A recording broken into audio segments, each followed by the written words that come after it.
Then David fled from Naioth and Ramah and came and said before Jonathan, What have I done? What is my iniquity? And what is my sin before your father, that he is seeking my life? And he said to him, Far from it, you shall not die.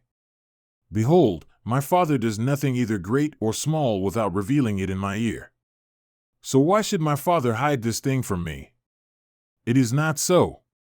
Yet David swore again, saying, Your father knows well that I have found favor in your sight, and he has said, Do not let Jonathan know this, lest he be grieved. But truly as Yahweh lives, and as your soul lives, there is hardly a step between me and death. Then Jonathan said to David, Whatever your soul says, I will do for you. So David said to Jonathan, Behold, tomorrow is the new moon, and I ought to sit down to eat with the king. But let me go, that I may hide myself in the field until the third evening. If your father misses me at all, then say, David earnestly asked leave of me to run to Bethlehem his city, because it is the yearly sacrifice there for the whole family. If he says, It is good, your servant will have peace, but if he is very angry, know that he has decided on evil. Therefore show lovingkindness to your servant, for you have brought your servant into a covenant of Yahweh with you. But if there is iniquity in me, put me to death yourself, for why then should you bring me to your father? And Jonathan said, Far be it from you. For if I should indeed come to know that evil has been decided by my father to come upon you, then would I not tell you about it? Then David said to Jonathan, Who will tell me if your father answers you harshly? And Jonathan said to David, Come, and let us go out into the field. So both of them went out to the field. Then Jonathan said to David, Yahweh, the God of Israel, be witness. When I have examined my father about this time tomorrow, or the third day, behold, if there is good feeling toward David, shall I not then send to you and reveal it in your ear? If it please my father to do you harm, may Yahweh do so to Jonathan and more also, if I do not reveal it in your ear and send you away, that you may go in peace. And may Yahweh be with you as he has been with my father. And if I am still alive, will you not show me the lovingkindness of Yahweh, that I may not die? You shall not cut off your lovingkindness from my house forever, not even when Yahweh cuts off every one of the enemies of David from the face of the earth. So Jonathan cut a covenant with the house of David, saying, May Yahweh require it at the hands of David's enemies. And Jonathan made David swear again because of his love for him, because he loved him as he loved his own soul. Then Jonathan said to him, Tomorrow is the new moon, and you will be missed because your seat will be missing. When you have stayed for 3 days, you shall go down quickly and come to the place where you hid yourself on that eventful day, and you shall remain by the stone, Ezel. And I will shoot 3 arrows to the side, as though I sent them towards a target. And behold, I will send the young man, saying, Go, find the arrows. If I specifically say to the young man, Behold, the arrows are on this side of you, get them, then come, for there is peace for you and no harm, as Yahweh lives.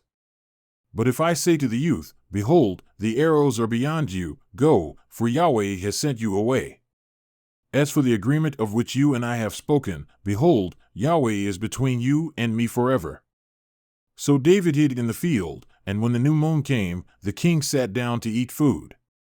And the king sat on his seat as usual, the seat by the wall. Then Jonathan rose up, and Abner sat down by Saul's side, but David's place was missing. Nevertheless Saul did not speak anything that day, for he said, It is an accident, he is not clean, surely he is not clean. Now it happened the next day, the second day of the new moon, that David's place was missing. So Saul said to Jonathan his son, Why has the son of Jesse not come to the meal either yesterday or today? Jonathan then answered Saul, David earnestly asked leave of me to go to Bethlehem, and he said, Please send me on my way, since our family has a sacrifice in the city, and my brother has commanded me to attend. So now, if I have found favor in your sight, please let me get away that I may see my brothers. For this reason he has not come to the king's table. Then Saul's anger burned against Jonathan, and he said to him, You son of a perverse, rebellious woman.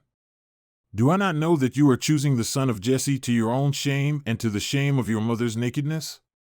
For as long as the son of Jesse lives on the earth, neither you nor your kingdom will be established. So now, send and bring him to me, for he must surely die. But Jonathan answered Saul his father and said to him, Why should he be put to death? What has he done? Then Saul hurled his spear at him to strike him down, so Jonathan knew that his father had decided to put David to death. Then Jonathan arose from the table in burning anger and did not eat food on the 2nd day of the new moon, for he was grieved over David because his father had dishonored him. Now it happened in the morning that Jonathan went out into the field for the appointment with David, and a very young man was with him. And he said to his young man, Run, find now the arrows which I am about to shoot. As the young man was running, he shot an arrow past him. When the young man reached the place of the arrow which Jonathan had shot, Jonathan called after the lad and said, Is not the arrow beyond you? And Jonathan called after the young man, Hurry, be quick, do not stay. And Jonathan's young man gathered up the arrow and came to his master. But the young man did not know of anything, only Jonathan and David knew about the matter. Then Jonathan gave his weapons to his young man and said to him, Go, bring them to the city. When the young man was gone, David rose from the south side and fell on his face to the ground and bowed 3 times. And they kissed each other and wept together, but David wept more.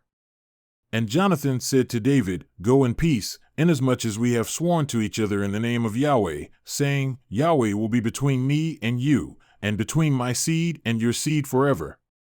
Then he rose and departed, while Jonathan went into the city.